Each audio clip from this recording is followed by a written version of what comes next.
Shalom Bapak Ibu yang dikasih oleh Tuhan. Kembali kita akan belajar tentang satu tema yang provokatif sekali judulnya, yaitu merampok persepuluhan milik suku Lewi. Bapak Ibu, mengapa saya katakan demikian? Karena sejarah yang tertulis di dalam kitab suci, perintah Tuhan yang selalu digembar-gemborkan oleh banyak pendeta, bahwa bukti kita mencintai Tuhan, mengasihi Tuhan, kita akan melakukan firman Tuhan dengan kesetiaan, dengan ketaatan. Nah, Bapak Ibu, yang tertulis di dalam kitab suci tentang hukumnya persepuluhan adalah Tuhan ini memberikan persepuluhan itu menjadi milik pusaka itu untuk suku Lewi yang tidak bisa menjadi imam, ya. Tetapi suku Lewi ini kemudian diperintahkan oleh Tuhan dari persepuluhan bangsa Israel yang total 100% ini tadi, kamu harus persembahkan kepadaku Tuhan 10%-nya. Ya, sebagai persembahan khusus kepadaku yang harus diterima oleh Imam Harun. Ya. Jadi imam atau pendeta itu cuma terima setoran 10% dari total yang dikumpulkan oleh suku Lewi yang penata layanan. Namun dalam prakteknya zaman sekarang, para teman-teman pendeta yang menikmati persepuluhan bersama keluarga justru menggagai 100%. Sehingga maaf bicara, jika saya berbicara terlalu kasar, karena saya tidak memiliki istilah lain, ya, kecuali saya memberikan judul merampok persepuluhan milik suku Lewi. Bapak Ibu, sebelum kita membahas, membuktikan apakah judul saya benar sesuai dengan isi Alkitab, kita akan tonton berturut-turut. Yang dikecam oleh Tuhan bukan persepuluhannya, tetapi motivasinya yang keliru, yang mengabaikan hal yang lebih esensial, yang lebih penting. Apa itu? Keadilan, belas kasihan, kesetiaan. Menurut Lukas 11 ayat 42. Jadi jangan saudara kasih perpuluhan, tapi engkau menindas orang-orang yang ada di sekitarmu. Jangan engkau memberi perpuluhan, tapi saudara kejam kepada saudara-saudara dan orang-orang yang lain. Bukan berarti perpuluhannya salah, bukan berarti perpuluhannya tidak boleh, tetapi kasih, keadilan, kesetiaan, belas kasihan itu mesti ada dalam kehidupan kita. Karena ingat, motivasi memberi persembahan persepuluhan adalah kasih. Sehingga ketika sesuatunya dilakukan tapi motivasinya bukan kasih, maka itu adalah sesuatu yang keliru, saudara. Orang ngasih 1 miliar kepada orang lain, bukan karena mengasihi, tapi motivasinya supaya proyeknya diluluskan. Padahal mestinya ini hitam jadi putih. Itu nggak boleh, saudara. Itu korupsi, ditangkap KPK. Karena motivasi yang benar adalah motivasi yang lahir dari keadilan, belas kasihan, dan kesetiaan.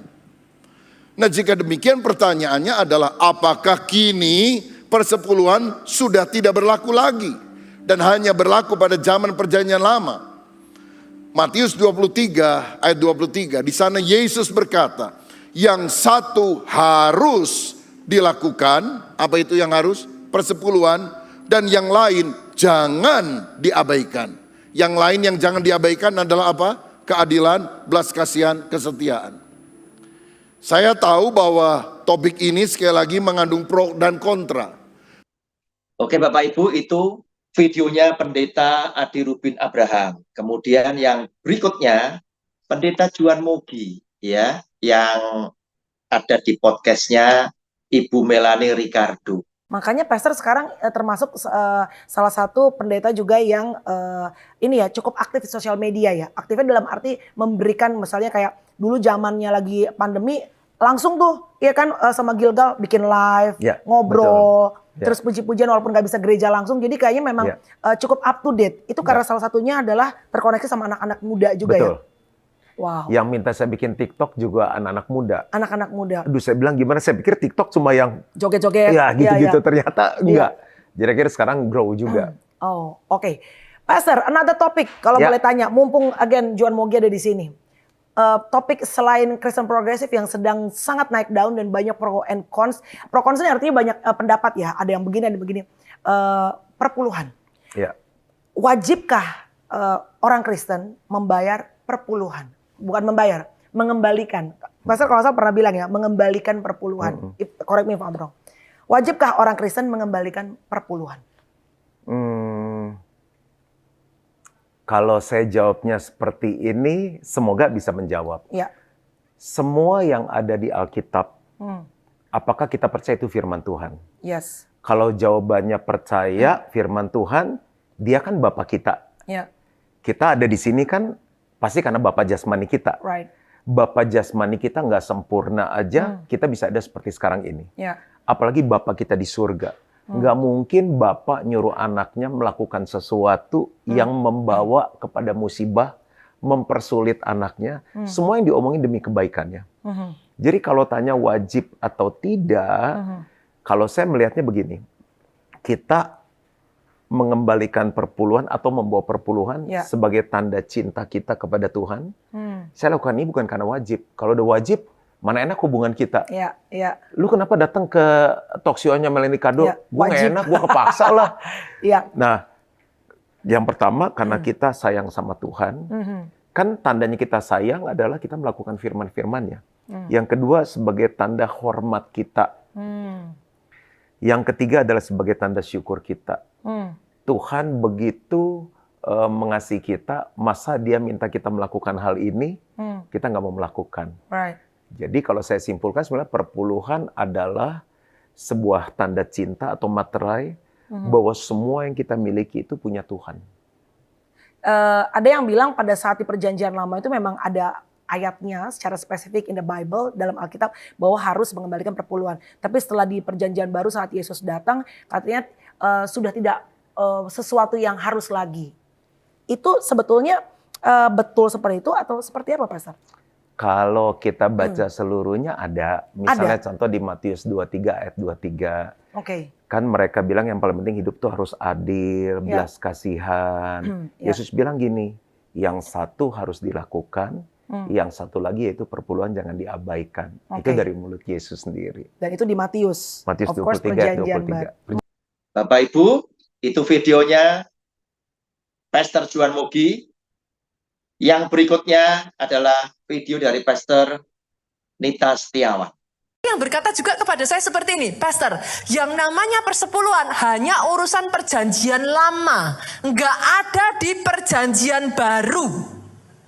Pernah dengar itu? Pernah?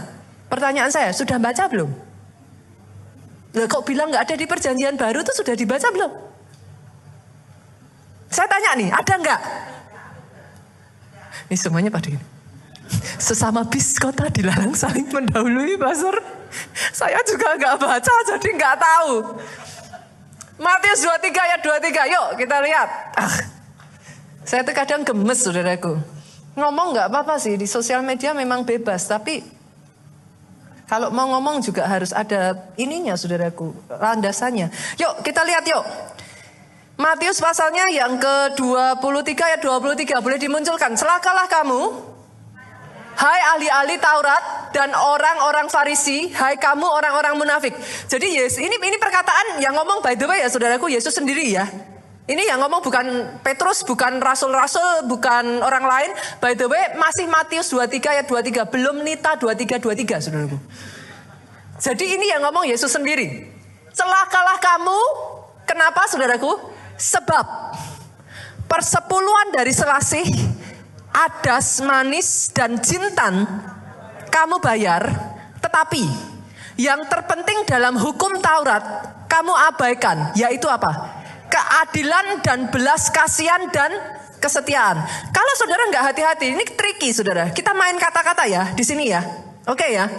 Yesus itu ngomong gini, persepuluhan kamu bayar, tapi belas kasihan, keadilan, kesetiaan kamu nggak lakukan. Seolah-olah Yesus itu ngomong, berarti belas kasihan, keadilan, dan kesetiaan lebih penting dari persepuluhan. Setuju dong? Oke, kita turun dong ke bawahnya. Ayat 23 yuk, turun. Yang satu harus dilakukan, dan yang lain jangan. Oke. Kita pakai logika ya saudaraku. Yang satu harus dilakukan ini mengacu tentang apa? Persepuluhan dari apa tadi? Adas, manis, jinten. Ya saudara jangan digambarkan yang sekarang. Sekarang kan sudah beda.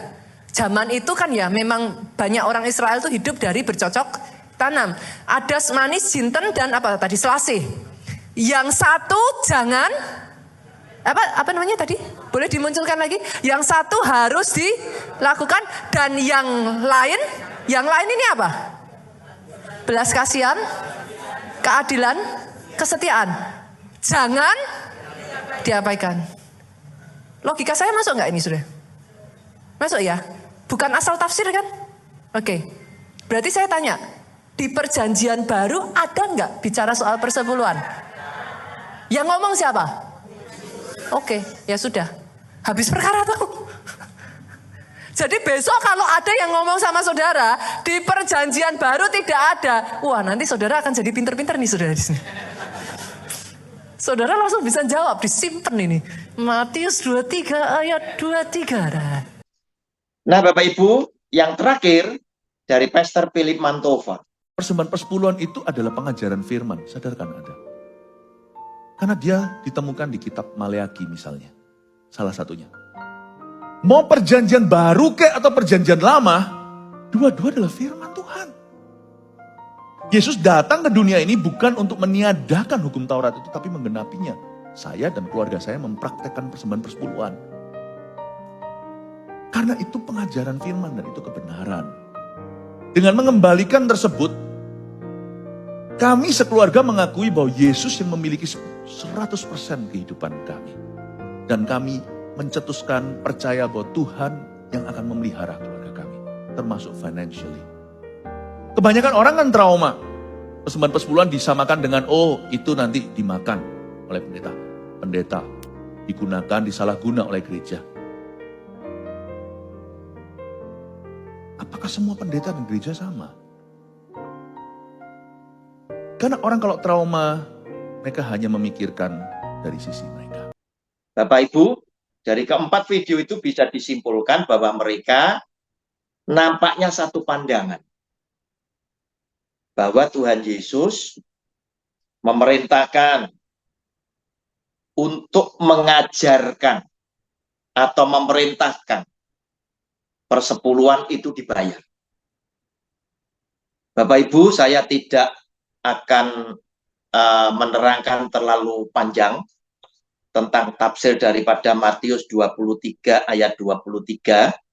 Namun, saya ingin sebetulnya menyampaikan kepada Bapak Ibu sekalian, ketika kita membaca ayat firman Tuhan dan hendak menafsirkannya, haruslah, ya, ini pelajaran dasar, haruslah kita melihat judul bacaannya itu apa. Kita tayangkan judul bacaan Matius 23 ayat 23 itu apa. Judul bacaannya adalah Yesus mengecam ahli-ahli Taurat dan orang-orang Farisi. Artinya apa? Mulai ayat 1 sampai dengan ayat 36, itu Tuhan Yesus lagi mengkritik, lagi marah kepada ahli Taurat dan orang Farisi.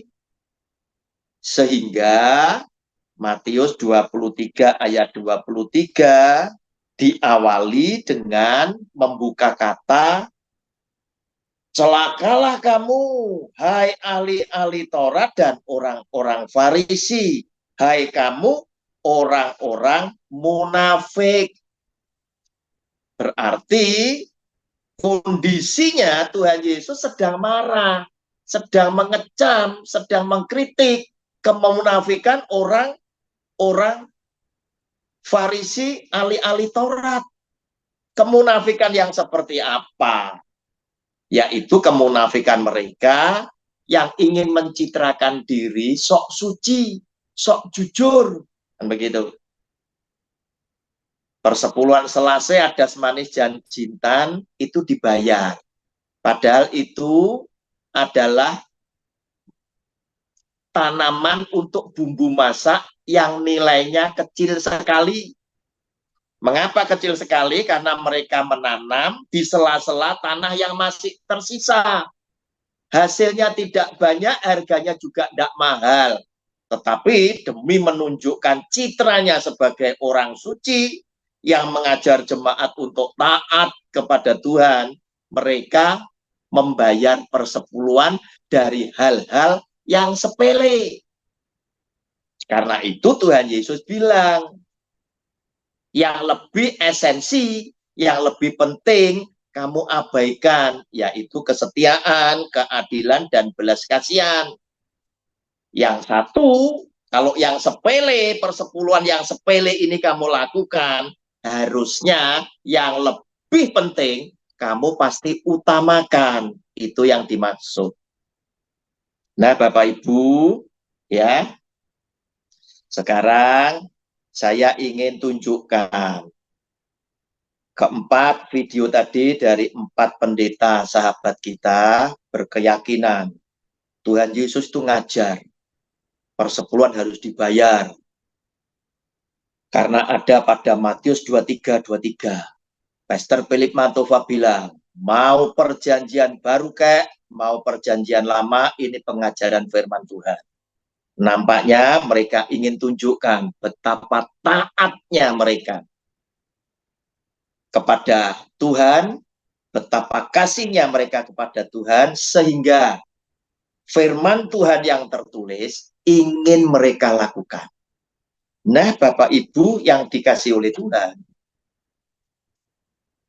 kita lihat sekarang, justru pencitraan yang seperti itu adalah kemunafikan yang menjijikkan di hati Tuhan. Mengapa? Karena ternyata kalian yang mengajarkan jemaat untuk taat, Anda sendiri, kalian sendiri yang tidak mentaati. Firman Tuhannya bilang seperti ini pada Bilangan 18 ayat 25 sampai 28.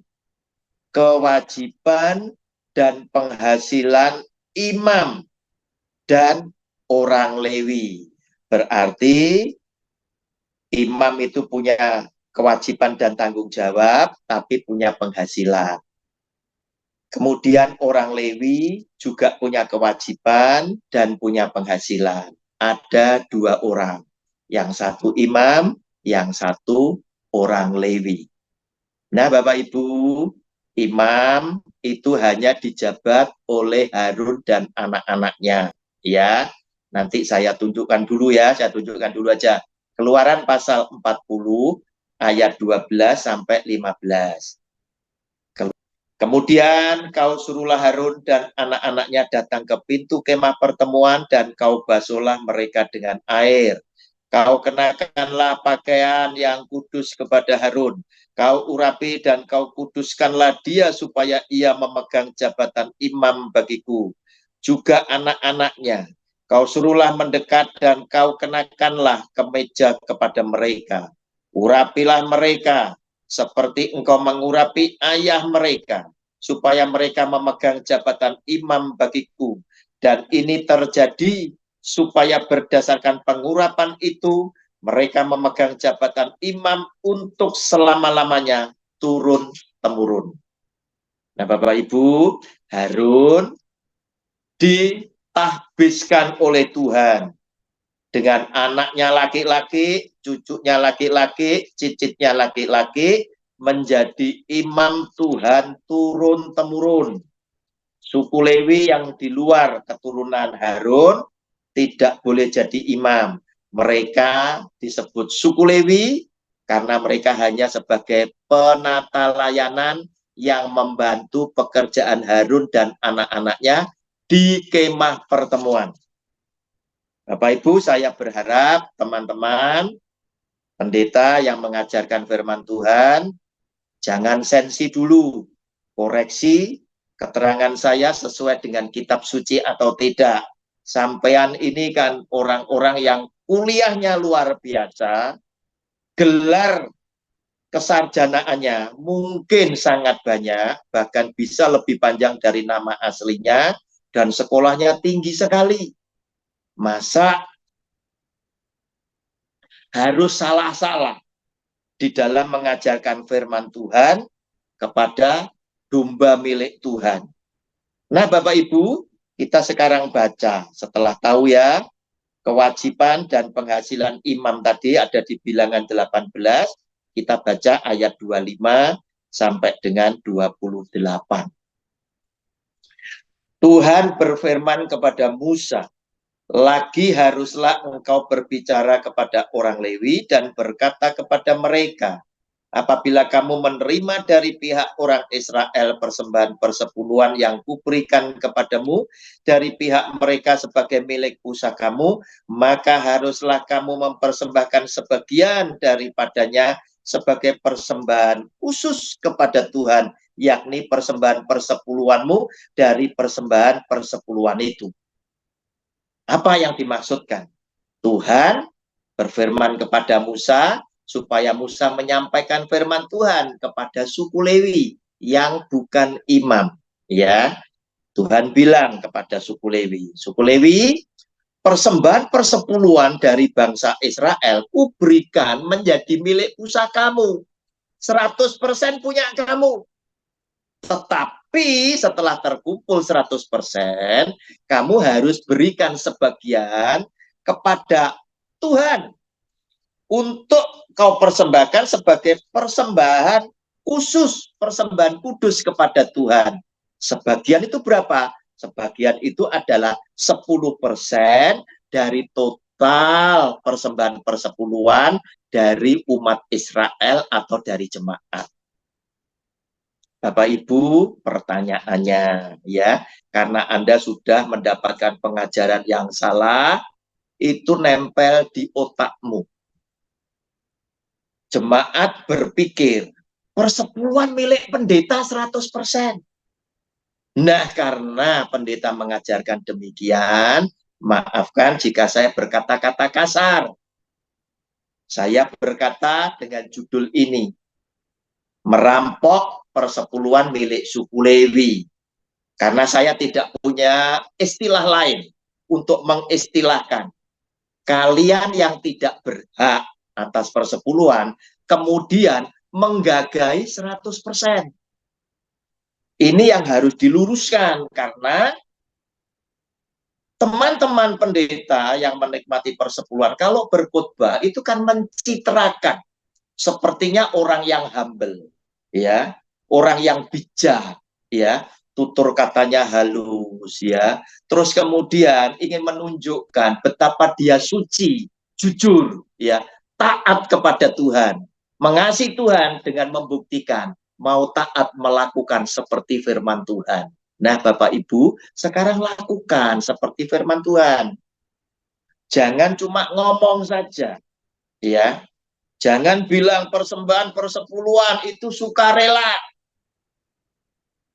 Berapa saja boleh. Nah, salah. Sudah saya buktikan di video saya yang lain. Banyak kata-kata haruslah, haruslah, haruslah. Itu kepastian. Nah, mengapa banyak pendeta bilang itu bisa sukarela? Karena pendeta tidak pakai modal. Modalnya cuma bacot saja. Jadi dikasih berapapun tetap untung. Tetapi apa? Tidak sesuai dengan kitab suci. Nah, Bapak Ibu, di dalam podcast-podcast yang punya penonton yang banyak, sering juga bersaksi orang-orang yang sukses. Kemudian yang juga membayar persepuluhan. Kesaksian mereka meyakinkan bahwa dengan bayar persepuluhan, pasti orang itu akan diberkati. Bapak Ibu, tolong podcast yang gede-gede, yang penontonnya banyak, sekali-kali mengundang pengusaha yang sedang kesulitan. Cash flow perusahaannya morat-marit. Keadaan bisnisnya mungkin sedang menghadapi kesulitan, terlilit banyak utang bank. Pernah belum diadakan penelitian? Beberapa pengusaha yang demikian, itu diharuskan bayar persepuluhan. Apakah mereka bisa segera bangkit? Supaya adil. Nah, Bapak Ibu, kembali kepada firman Tuhan. Karena jemaat sudah diindoktrinasi bahwa persepuluhan itu milik pendeta. 100%. Sekarang kenyataannya, saya menunjukkan pada bilangan pasal 18 ayat 25 sampai 28, Tuhan memberikan persepuluhan menjadi milik pusaka kepada suku Lewi yang bukan imam, bukan pendeta. Tentunya Anda jadi berpikir, terus pendeta makan apa? Pendeta dapat apa?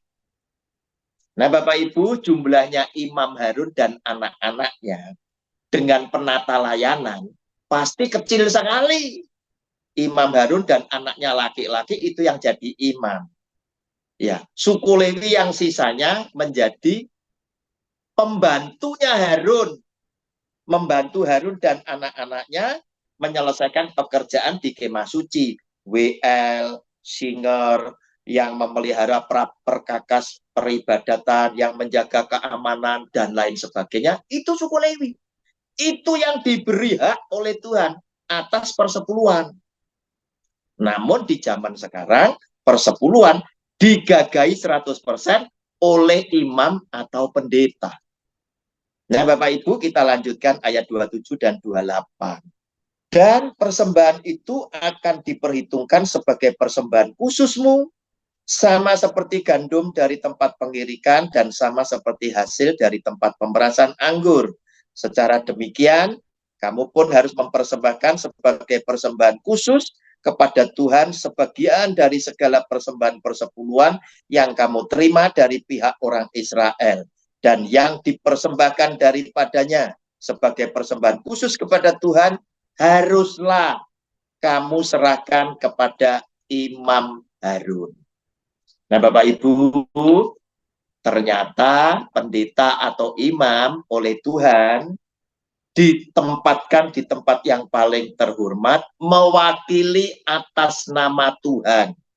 Tidak usah bingung mengumpulkan persepuluhan di zaman Musa dulu, ya.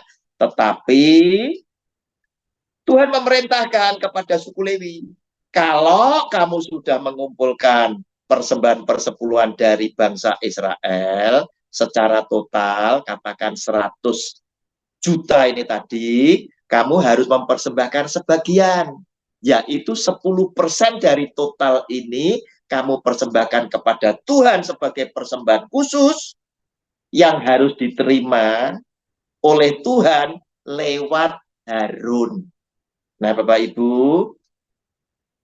itu adalah kedudukan yang paling terhormat yang Tuhan berikan kepada pendeta. Tetapi pendeta zaman now menunjukkan keserakan yang luar biasa. Antara kehormatan, Anda memilih kehinaan karena uang. Nah, Bapak Ibu, oleh karena itu, maaf kata, jika saya harus berkata, kalian tanpa sadar telah merampok persepuluhan milik suku Lewi. Bapak Ibu, kembali kepada Matius 23:23. Nah, apakah benar Tuhan Yesus mengajarkan untuk mempersembahkan persepuluhan? Harusnya para penafsir yang punya gelar teologi yang begitu banyak, ada yang doktor itu S3, harusnya berpikir,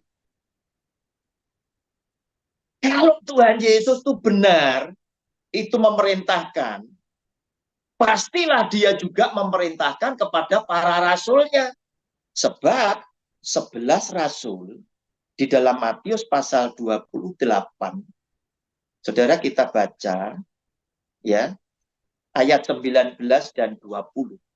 Itu terkenal dengan istilah amanat agung, yaitu perintah Tuhan Yesus kepada 11 rasulnya, karena Yudas tidak di situ. Matias belum dipilih. Bapak Ibu, karena itu pergilah, jadikanlah semua bangsa muridku, dan baptislah mereka dalam nama Bapa dan Anak dan Roh Kudus. Bapak Ibu hati-hati ya, Anda harus ya menjadikan semua bangsa muridku. Kalau tafsirnya salah-salah, muridnya itu bubrah semua. Muridnya morat-marit karena pengajar salah menafsirkan isi hati Tuhan. Ayat 20. Dan ajarlah, garis bawahi, mereka melakukan segala sesuatu yang telah kuperintahkan kepadamu, dan ketahuilah aku menyertai kamu senantiasa sampai kepada akhir zaman. Nah Bapak Ibu, saya berpikir,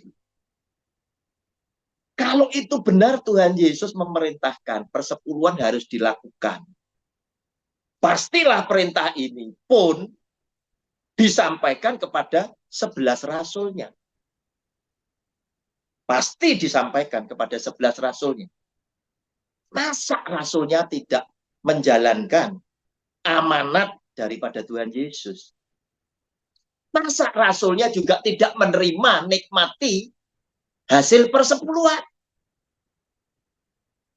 Apakah rasulnya lebih tidak pandai dibandingkan pendeta zaman sekarang?